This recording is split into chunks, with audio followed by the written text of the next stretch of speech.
यह विषय गंभीर है, क्योंकि 2 FIR ऑलरेडी आपके पास हुआ है और उसके बाद यह तीसरा घटना हो चुका। और इस परिवार को अगर आप अभी सुरक्षा नहीं देते हैं, कल को रात्रि में या दिन में कोई घटना हो जाता है इनके साथ, तो कौन खड़ा होगा? हम लोग आज 10 लोग यहाँ आए हैं मिलने के लिए, बार बार आ पाएंगे क्या? यहाँ संभव है ऐसा?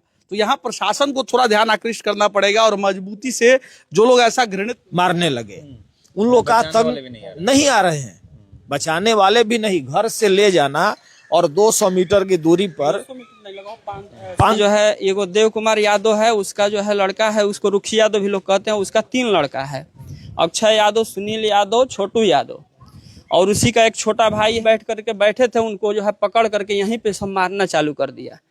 तुरंत हमारे पिताजी और माँ यहाँ पे थे और कोई था नहीं, वो लोग निकले बचाने के लिए, यहीं आए तो जो है यहाँ पर कुछ दिन पहले मारपीट हुई थी, अब परिजन से मिलने पहुंचे हुए, क्या बातें हुई, क्यों झगड़ा हो रहा है बार बार, क्या लोग बताएं?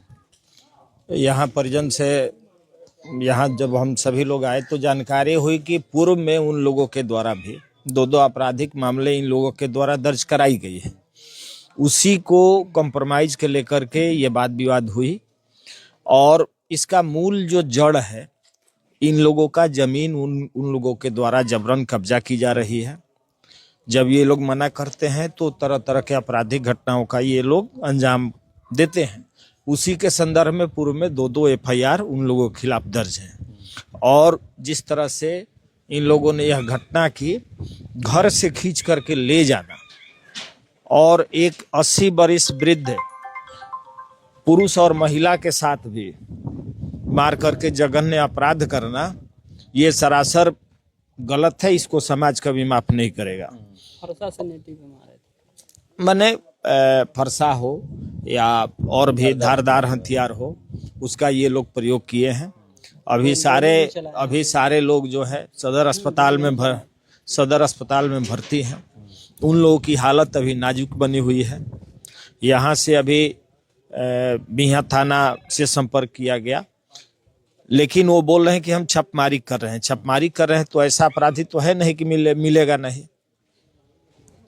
इसके लिए हम लोग SP साहब से भी फिर मिल रहे हैं और बात कर रहे हैं। यदि त्वरित कार्रवाई नहीं होती, आपराधिक घटनाएं जो है उन लोगों के द्वारा फिर की जा सकती है, तो मैं SP साहब से ये मांग करता हूं कि अपने स्तर से इस मामले को देखें और जितने भी उसमें हर के पास इनके 1 जन भी जो है खड़ा नहीं हो रहे हैं कि कहीं ऐसा ना है कि उनके प्रतिशोध में हम लोग को भी कोई मारने लगे।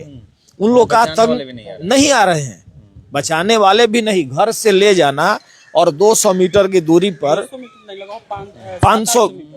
500 मीटर से बाहर ले जाकर के खेत में फिर सुनियोजित तरीके से मारना, यह जघन्य अपराध नहीं है। और आप मारते हैं 80 वर्ष वृद्ध महिला और पुरुष को, उनके लड़के को टांग के ले जाके अपहरण करना। और हम ये जरूर कहेंगे, इसमें बिहियां थाना जो है शिथिल है और त्वरित गिरफ्तारी की हम मांग करते हैं। क्या बात हुई, आप लोग क्या बोले? हम लोग सर जो है ये है कि वो लोग बराबर हमारे घर पे, मतलब इससे पहले भी वो लोग कई बार 10-15 बार हमारे घर में लोग जो घर तक हमारे ढुक गए हैं, उसका एक वीडियो भी हमारे पास पड़ा हुआ है। और जो है हमारे घर में बार बार वो लोग आ करके हम लोगों को जब जैसे मन तैसे मारना। ये लोग उस पर हम लोग 2 केस, जबकि कई FIR कंप्लेन हम लोग थाने में दिए, लेकिन कोई कंप्लेन हम लोग का रजिस्टर्ड नहीं हुआ। कई कंप्लेन ऐसे ही हम लोग का फेंक दिया गया, रद्दी हो गया। जो 2 इससे पूर्व में मतलब जो है वो लोग 2 कंप्लेन रजिस्टर हुआ है। एक का नंबर है 3526 और एक का है 5726।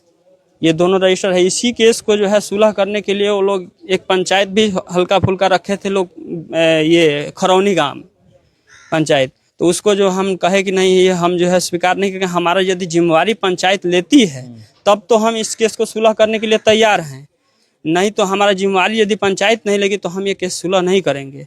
तो लोग कहे कि फिर आपके साथ अभी इस तरह का आपराधिक घटना हो सकता है। हम कहे कि आखिर हमारे साथ ऐसे भी हो रहा है, उस तरह से भी होगा। तो पंचायती हुई है ना, पता चला पंचायती कभी हुई थी, तो वही पंचायती इसे यही कि आप जो है सुलह कर लीजिए, इसी के आप केस जो है सुलह कीजिए। तो हम कहे कि यदि हमें सुरक्षा मिले तो हम सुलह कर लेंगे, सुरक्षा हमें नहीं मिलेगा तो हम सुलह करने के लिए तैयार नहीं है।